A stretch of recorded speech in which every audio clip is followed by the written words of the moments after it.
उद्धव ठाकरे यांच्या शिवसेनेचा निर्धार मेळावा पार पडला। या मेळाव्यात मुंबईवर 2 व्यापाऱ्यांचा डोळा असल्याचं म्हणत उद्धव ठाकरेंनी जोरदार घणाघात केला। एवढंच नाही तर उद्धव ठाकरेंनी अमित शहा यांचा अप्रत्यक्ष एनाकोंडा उल्लेख केला। केंद्रीय गृहमंत्री अमित शहांच्या हस्ते मुंबईत भाजप महाराष्ट्र प्रदेश कार्यालयाचं भूमिपूजन पार पडलं। त्यावेळी अमित शहांनी बोलताना राजकारणातील घराणेशाहीवर विरोधकांवर जोरदार टीका केली। शहांच्या या टीकेचा उद्धव ठाकरे यांनी चांगला समाचार घेतला। लोकसभा निवडणूक ते विधानसभा निवडणूक काळात मतदार याद्यांमध्ये बरेच घोळ झाले असल्याचा दावा आदित्य ठाकरेंनी केला। एकट्या वरळी मतदारसंघात 19,333 मतदारांच्या माहिती आणि तपशिलाबद्दल विसंगती असल्याचा दावा आदित्य यांनी केला। बावनकुळेंनी ठाकरेंच्या निर्धार मेळाव्यावर टीका केलेली आहे। विरोधकांच्या खोटारडेपणाला जनता कंटाळली आहे। मतदार यादी या विषयावर पुन्हा फेक निगेटिव्ह तयार करण्याचा प्रयत्न केला जातो आणि येणाऱ्या निवडणुकीत हे चालणार नाही अशी टीका बावनकुळेंनी विरोधकांवर केली।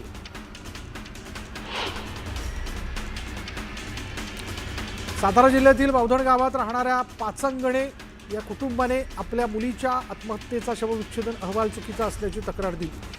तिची आत्महत्या नाही तर हत्या झाल्याचा या कुटुंबाने गंभीर आरोप केला। शवविच्छेदन अहवालात फलटणमधील हॉटेलमध्ये आत्महत्या केलेल्या महिला डॉक्टरची सही असल्याची माहितीही या कुटुंबानं दिली।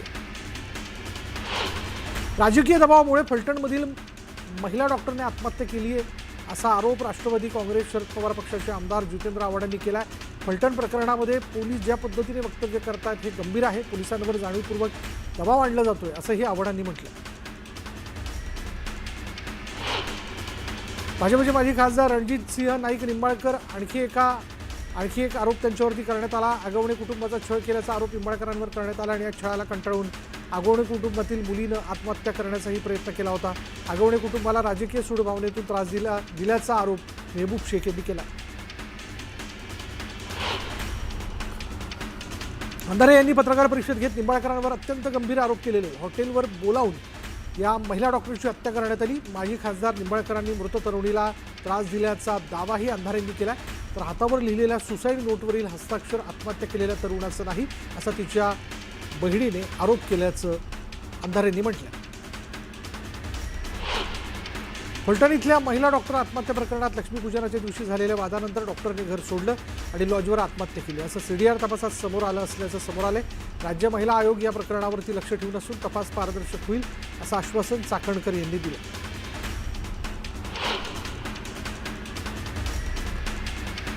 शेतकऱ्यांच्या संपूर्ण कर्जमाफीसाठी बच्चू कडूंच्या आंदोलनाला शरद पवारांच्या राष्ट्रवादी काँग्रेस पक्षाने जाहीर पाठिंबा दिलेला आहे आणि माजी गृहमंत्री आणि पक्षाचे नेते अनिल देशमुखांनी पाठिंबा जाहीर करत महायुती सरकारपर्यंत मागण्या पोहोचवण्यासाठी हजारोंच्या संख्येने सहभागी होण्याचं आवाहन केलं आहे। पुणे जैन बोर्डिंग ट्रस्ट प्रकरणी प्रकाश आंबेडकर यांनी टीका केली। जुन्या ट्रस्टच्या जागा विकण्याची नवी प्रथा पडली। धर्मदाय आयुक्तांच्या परवानगीशिवाय जागा विकता येत नाही। ट्रस्ट डीडमध्ये बदल करायचा असेल तर हायकोर्टाला अधिकार आहेत, सरकारला सुद्धा ते अधिकार नाहीत असं प्रकाश आंबेडकरांनी म्हटलं।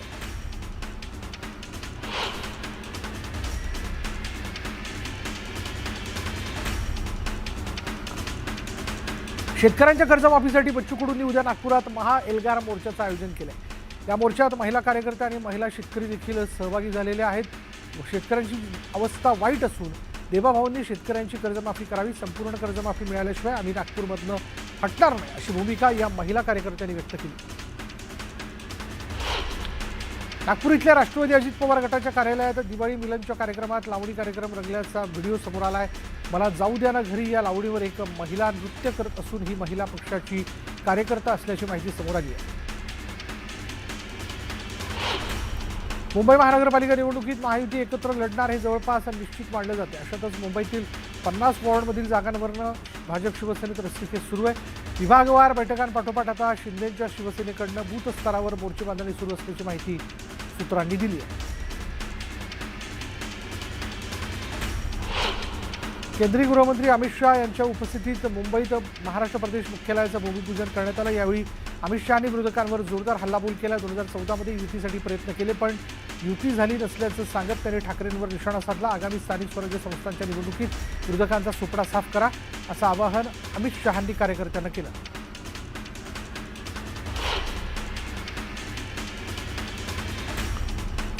न्यायदेवतेवर आमचा विश्वास असून आमच्याच बाजूने निर्णय होणार असा विश्वास मनोज जरांगे यांनी व्यक्त केला. हैदराबाद गॅझेटियर विरोधातील याचिका सुप्रीम कोर्टाने फेटाळली. त्यावर जरांगे यांनी प्रतिक्रिया दिलेली आहे. तर सरकारने कुणबी प्रमाणपत्र देण्याचं का थांबवलंय? सरकारला मराठे पुन्हा रस्त्यावर उतरवायचे आहेत का, असा सवाल करत जरांगे यांनी इशारा दिला.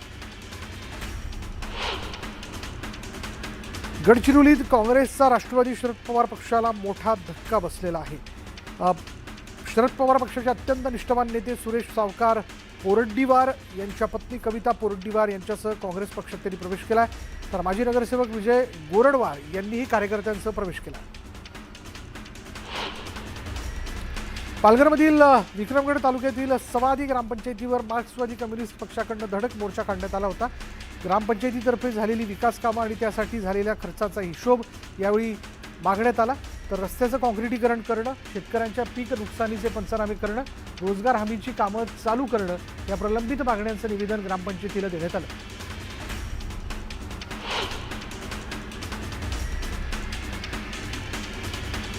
सांगलीमधील सगळ्या साखर कारखान्यांना स्वाभिमानी शेतकरी संघटनेने 10 नोव्हेंबरपर्यंतचा अल्टिमेटम दिला.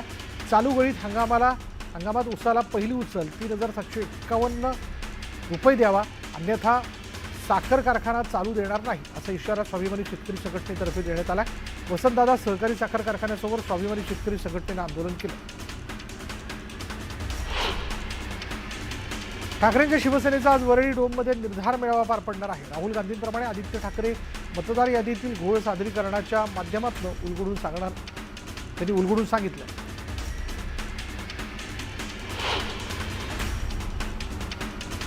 मावळच्या हवेली तालुक्यात वास्तव्य करणाऱ्या उत्तर भारतीय समाजाने छठपूजा उत्साहात आणि पर्यावरणपूरक पद्धतीने साजरी केलेली आहे. सायंकाळी 6 वाजता महिलांनी अस्ताचल सूर्याची उपासना करून पूजा सोहळ्याची सुरुवात केली. तर उद्या सकाळी उगवत्या सूर्याला जल अर्पण करून या उत्सवाची सांगता होणार आहे. खोपोलीत छठपूजा उत्साहात साजरी करण्यात आली. पाताळगंगा नदी किनारी उत्तर भारतीय महिलांनी मोठ्या प्रमाणात गर्दी करून सूर्याला जल अर्पण करून एकमेकांना शुभेच्छा देत छठपूजा उत्साहात साजरी केली.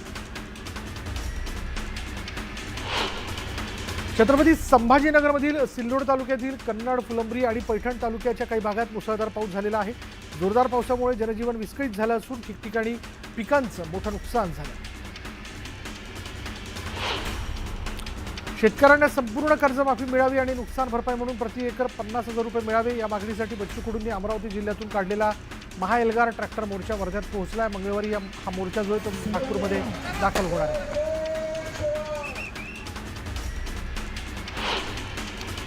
अकोला जिल्हाधिकारी कार्यालयावर सखल आदिवासी एकता महासंघ आणि आदिवासी संघटनांच्या वतीने आरक्षणात अन्य समाजाने केलेल्या घुसखोरीच्या निषेधार्थ बोगस घुसखोरी हटाव जनआक्रोश मोर्चा काढण्यात आला होता. आदिवासी समाजाच्या वतीने अकोला जिल्हाधिकाऱ्यांना मागण्यांचं निवेदन देण्यात आलं. या मोर्चात आदिवासी समाजातील महिला, पुरुष, युवक आणि युवती मोठ्या संख्येनं सहभागी झाले होते. वाशिममधील मंगरुळपीर, कारंजा, मानोरा आणि अनसिंग या ठिकाणची कापूस खरेदी केंद्र सुरू न झाल्यानं कापूस उत्पादक शेतकऱ्यांना, खासगी व्यापाऱ्यांना अत्यल्प किमतीत कापूस विकावा लागतोय. अतिवृष्टीमुळे कापसाचं उत्पादन कमी झाल्यानं जो कापूस निघालाय त्यालाही बाजारात हमी भावापेक्षा कमी दर मिळत असल्यानं शेतकऱ्यांना मोठा आर्थिक फटका बसला.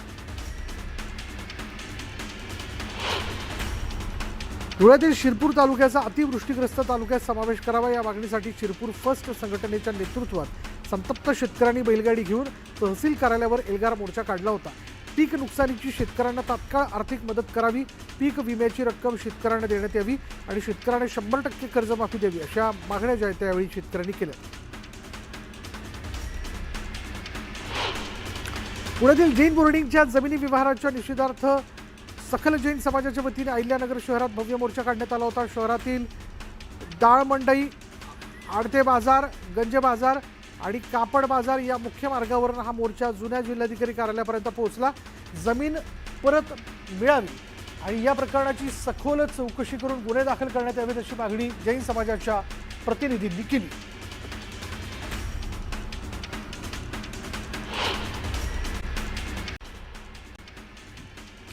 महाराष्ट्र सरकारने लंडनहून आणलेल्या छत्रपती शिवाजी महाराजांच्या वाघनखांचं प्रदर्शन मंगळवारपासून कोल्हापुरात होणार आहे. राज्याचे सांस्कृतिक कार्यमंत्री आशिष शेलार यांच्या हस्ते शिवशस्त्र शौर्यगाथा या प्रदर्शनाचं उद्घाटन होणार असून पुढील 6 महिने हे प्रदर्शन कोल्हापुरात असणार आहे.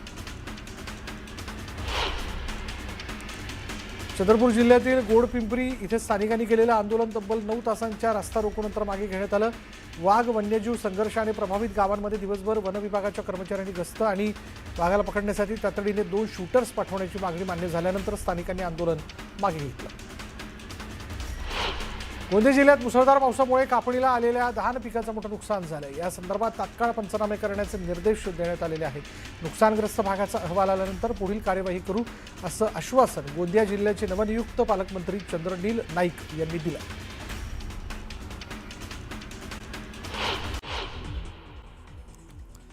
नंदुरबार जिल्ह्यातल्या शहादा शहरातून सराफा दुकानाकडे जाण्यास निघालेल्या रितेश पारेख या सोनाराचं रस्त्यावरून अपहरण करण्यात आलं आणि यानंतर कुटुंबियांनी पोलीस स्टेशनमध्ये तक्रार नोंदवली आहे. दिवसाढवळ्या सोनाराच्या अपहरणाने आश्चर्य व्यक्त केलं जात आहे. नाशिकच्या मध्यवर्ती कारागृहात एका कैद्याने गळफास घेऊन आत्महत्या केली. एका बलात्कार प्रकरणात हा कैदी नाशिकच्या मध्यवर्ती कारागृहात होता.